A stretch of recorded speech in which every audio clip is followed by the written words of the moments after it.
выборы – это будущее. Человек определяет будущее для себя и для своей семьи, для своего коллектива города.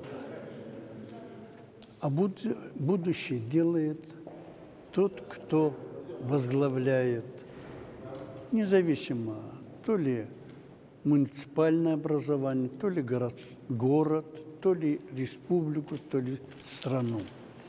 Поэтому важно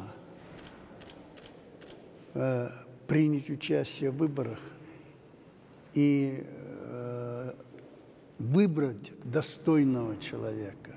Важно ведь, чтобы каждый человек понимал, что, придя на избирательный участок, он там выполняет свой долг перед Родиной, перед страной.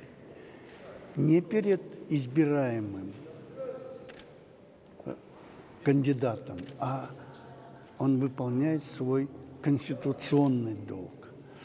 И если он действительно гражданин страны, то он обязан принять участие в выборах.